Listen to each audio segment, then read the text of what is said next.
Nothing we say is investment advice. Please pause on all 3 pages of this disclaimer and read it. Good morning, everybody. Cowboy here, 8:30 a.m. EST on Wednesday, March the 11th. We just had the CPI data drop, looking at the 5-minute chart on USD JPY. And whatever it was, there's definitely some volatility, but I'm not sure really how important this is. Let's take a look at the actual data. Let me switch the screen. So CPI is out. Let me go ahead and refresh. Everything is as expected. All right, that's why. So no surprises, everything literally in line with expectations on CPI. So that's a big metric. And what that says is that, like, whatever the expectation was on whether or not there's going to be a rate cut or anything like that, those expectations are what they were, after the announcement, right? So just wanted to get on and talk really quick about the data that just dropped, and then we'll get into the standard stuff here, look at the charts, and after about 10 minutes, we'll run to the private live lab.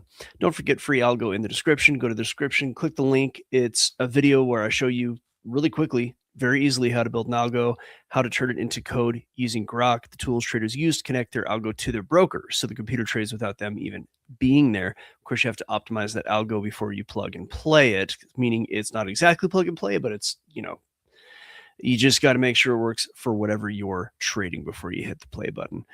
At any rate, just kind of a nothing burger. As I said on the Monday show, I said on the Monday weekly video where I do the weekly market update, I did say that there's a good chance that the data would be a nothing burger. And that's, typical. Well, it looks like I need to fix something. Give me a second. Need to fix something on the private side here. But we're going to get into the charts here. If you guys have any questions, leave it in the comments. If you have like a chart you want to see, I know Bitcoin's struggling to break above 70,000. I know a lot of people care about Bitcoin at this time. I don't think, I think we're rushing headlong into the bear market. I think that, whatever Bitcoin was going to do in this last cycle has been done. I think that 126,000 was the top. For a year and a half, 2 years, I said the top would be between 120 and 140,000, and that's exactly what happened, right?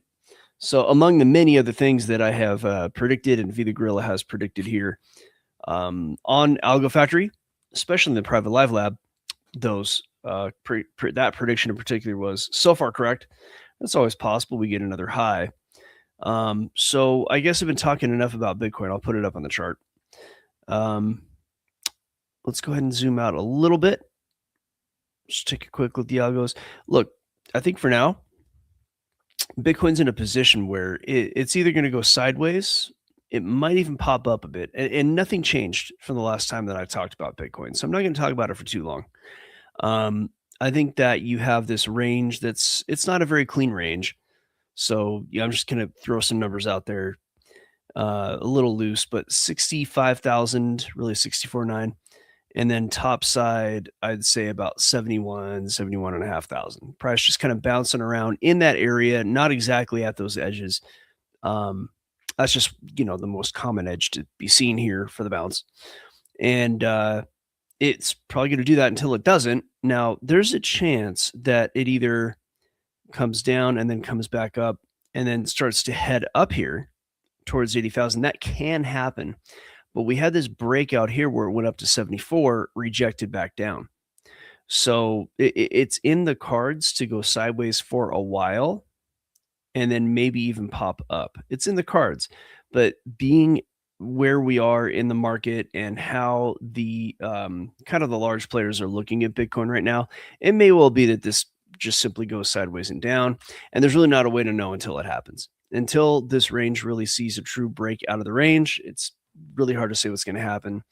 And it's not really worth talking that much about. I know people want to know what's going to happen to Bitcoin every 5 minutes, even though they hold on to it for 10 years. It really doesn't make any sense. Just to stare at something that you're not going to change. If you're trading it, then trade it. If you have questions about trades, let me know. Otherwise, I'm going to move on. We're going to look. I'm going to wait on the NASDAQ, let that data come out. back to the USD JPY. It appears to be building like a range. So remember, we're looking at a daily chart here. It's a pretty high time frame. And some like last week or two, we had some data come out. Prime Minister Takaichi sort of asked Governor Ueda to walk back any rate hike talk, and the dollar got strong against the yen. And it appears that one of two things is happening here. Either we're going to see a range build in this area, maybe around here. Maybe. It's a little early to say that. But that could happen, right? Or it's going to break to the upside. It's one of those two things. And to look at the high time frame, I'd say the upside breakout is more likely.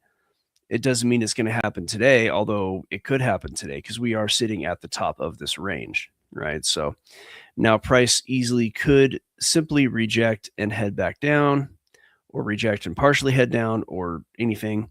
The other option is that, or one of a few options, is that it could start to kind of top crawl here and eventually break out. Or if it somehow gets a lot of energy very quickly, it could just simply break out, right? Now, I've put all the different scenarios on here, so one of these is going to be right, because when you put enough lines in the chart, one of them is going to be right. But the reality is that I've got to see how price behaves around this area. And right now, I'm going to guess it's going to be one of these two. It's going to be either kind of a top crawl and then a push up, or a push up. Now, I could be wrong, but that's just what the data says right now.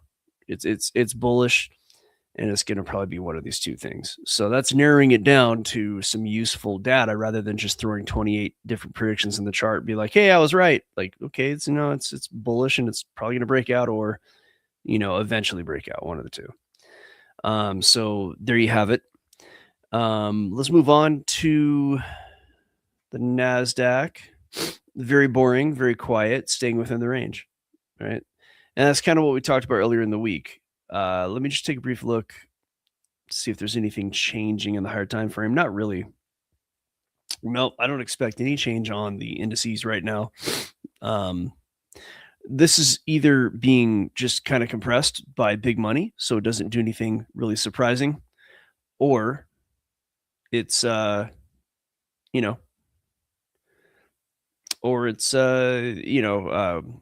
just naturally staying in a range because the markets know nothing exciting is happening, right? It's one of the two things. So I would just be longing at, like, say, 24,389, unless I really see a reason not to, or going short up at 25,473. And then, of course, there's a lot of options if you're day trading to zoom in on that, where we did see this get knocked down a little bit by the data that came out this morning. We could see that it looks to me like just a bunch of shake-offs. You got an itchy nose, excuse me. Just a bunch of shake-offs. That's what I'm seeing. Like, price, basically people tried to go short and then probably knocked their stops. Now they may want to go long. In the lower time frame, there does seem to be a consistent bit here where price bounces more or less in this range, which is around 24.8. So that's on the very low time frames, only going back to Monday. So price does seem to bounce at this area for now. Doesn't mean it'll continue to, but that is a consistent area where price likes to bounce. So if you have any algos that are like reversal style, that might be the place to look at a reversal, right? So good. We are near the end of the live lab. We actually covered a fair amount of stuff here. I'm going to go through the charts of the private live lab next. So what I'm going to do is hop off. If you have any charts you want to see for this, go ahead and ask for it in the comment section, and I'll take a look at the comments and say, oh, this person wants to see this chart, and I'll do it during the live lab so the public can see. In the meantime, go over to the description, get the free algo, click that link. It's like a really quick video, and building an algo is easier than you might think. Now, learning how to use it properly, another story altogether. That's a process. And I know everybody thinks they're going to take AI and become billionaires. Well, then go do it. But the reality is it's not that easy. It's just not as easy as people think it is. If it was easy, everybody would do it.